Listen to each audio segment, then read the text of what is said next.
Bylsma joins us now. He's written a very interesting book, and he's the perfect guy to do it, and we're going to explain why in this interview. It's called The Simplified Short Bible, a short chronological summary of the Old and New Testaments. Peter, thanks for coming on. Glad to be here. You and I talked off the air, and you've had an interesting background working, like at one point, for the Government Accountability Office. You did studies all over the world, so you dealt with a lot of different people. And I think in your profession, and you can tell us more, but you had to simplify things, didn't you? Yeah, that was what I did for about 3 decades. I took on major issues, complicated issues, and tried to summarize them, study them for a long period of time, and then simplify them and put them in kind of lay language for busy people. So sometimes I'd be working with a team for, say, a year on a particular topic, and we'd have thousands of pages of notes and documents, and we had to make sense of it all, and then write something that was maybe 100 pages long or maybe even 50 pages long. So that was what I did for more than 30 years. And as I got close to the end of leaving one particular profession, I thought, what am I going to do next? And COVID was it had just started taking effect, and I had time. And so I thought, I think what I'll do is I'll try to take my skills and simplify the Bible, because I found that the Bible was very long and complicated and difficult to understand, written out of several thousand years ago, lacked certain details that I thought were important for people to know about. So I took that on. So how do you do that? I mean, we just set up the skills that you have. How do you break that down? Do you just start looking at stories? Do you start looking at passages? Obviously, that's part of it. But how do you go about that undertaking? Well, I first have to have kind of the big picture in mind. So I need to understand the whole story before I can actually put it into a storyline that makes logical sense. So, luckily I've been studying the Bible for about 50 years, and I've read hundreds of books and heard thousands of sermons, so I pretty much know the story. But to me, it was always a little bit fuzzy. It was like having the pieces of a puzzle spread out on the table and not really understanding how they all fit together. Plus, there was no box to look at to figure out what it was I was trying to put together. So I actually had to study the Bible in a different way and think about what are the themes here and what's the storyline, what's the plot, who are the characters, how does it all fit together? And so once I was able to identify those main themes, there's probably 10 or 15 of them, I was then able to figure out what parts of the Bible I needed to keep and what areas needed to be amplified. For example, between the Old Testament and New Testament, there's about 400 years where nothing is described. And to a normal person who is reading a book, they start at the beginning and they read it to the end. But that's not the way the Bible was put together. There's 66 separate books that all got put together in a very unusual order. And so I had to understand those themes and then figure out what that flow was, and then fill in the gaps. So that 400 years between Old Testament and New Testament, the Greeks came around, the Romans came around, and people at that time knew that, but we didn't have that knowledge. So that was totally left out of the Bible. So I had to fill in those kind of gaps. And I also had to explain some of the key concepts that people at that time knew, but we don't know it. For instance, in both the Old Testament and the New Testament, there's a reference to helping people by heaping burning coals on their head. Well, we don't know what that means. It actually is a good thing, but we think of it as somebody who's trying to burn somebody else or do them harm. It's not like that at all. So I needed to see those themes and then explain them in a way that a person who was not familiar with the Bible would understand. Yeah, the burning coals. Boy, you're right. That's absolutely what you think of when you. Well, I mean, what do you think of when you think of that? So, you're not going to tell us everything, but it's too much suspense here. What does that mean? The heaping burning coals. Yeah. Well, so it was in the context of helping somebody. Like your enemy wants you to do something and says, if they ask you for your shirt, give them 2 shirts. And by doing this, you're heaping burning coals on their head.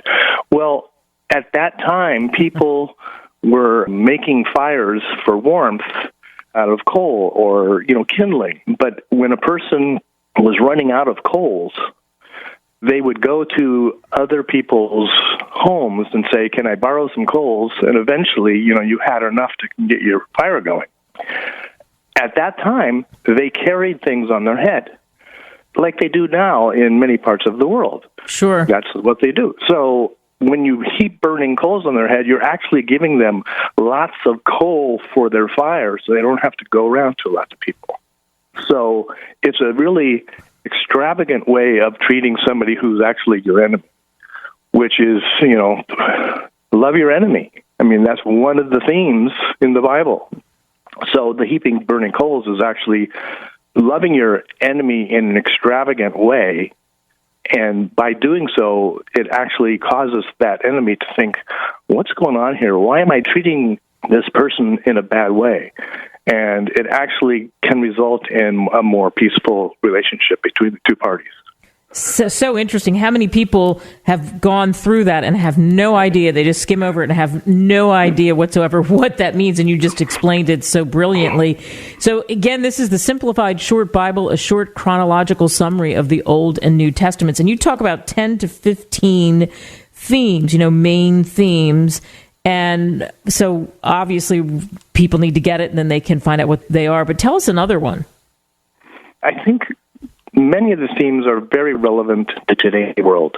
And one of them is how to treat people who are disadvantaged, or immigrants, or refugees, or the poor.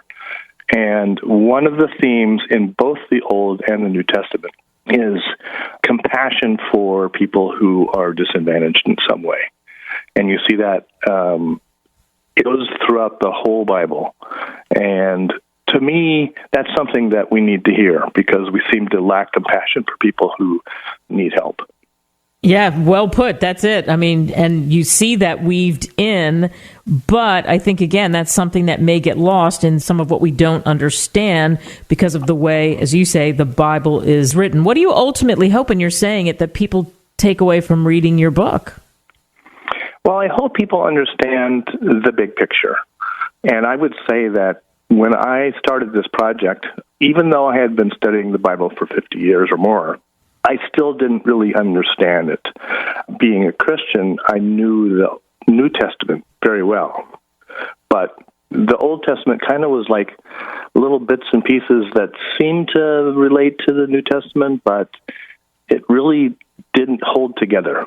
And so when I did this, and I took this project on, I ended up seeing a logical flow of ideas that unfolds over time. And it begins it has a definite beginning, it has a definite end. We haven't gotten to the end yet, but these themes kind of unfold over time, over several thousand years, with lots of different characters. And I want people to see what those themes are. I didn't get them. My parents were involved in Christian ministry, non-denominational ministries of various types, all over the world for more than 60 years. And I would say that they did not understand all of it. They focused mainly on the New Testament and the person of Jesus and what happened to him and how he can change people's lives. But they didn't see the big picture in other areas. It's a little bit like going into a movie that's 3 hours long, and you come in and only see the last hour. You've missed the first 2 hours, and you can still kind of get a sense of what the story is about, but you miss the richness and the connections to the past. And so I'm hoping that by having a shorter book that is written in chronological order and has some of the important things filled in, so a person who's never kind of read the whole Bible will see these themes and see the flow of ideas and finally get the big picture. Yeah, that's a perfect summary of that. And we want to say, too, 90% of the profits, right, go to nonprofits? Yes, I've set up a family foundation called the Bylsma Foundation, which is a 501c3 nonprofit organization And the profits from the sale of this book and other books related to it, for instance, I'm having it translated into Portuguese and Spanish and French and German and other languages. I also have a student version. There's also a longer version, not the simplified short Bible, but just called the Short Bible. All the profits, 90% of the profits from the sale of these books will flow into this nonprofit foundation, and then we will use those funds to support the poor in spirit, to promote justice, to help spread the truth around the world. So I'm not interested in getting wealthy off the sale of God's book. Right, you want people to know. Yeah. I want people to know the story, and then I want to be able to use the profits to continue to help the world be a better place to live. Yeah, I love it. All right, you can go to authorreputationpress.com. You can pick it up there or wherever great books are sold, Amazon, etc. Thank you. And theshortbible.com is our website where different versions of the book can be purchased. Excellent. Peter, thank you so much. Okay, Kate, thanks.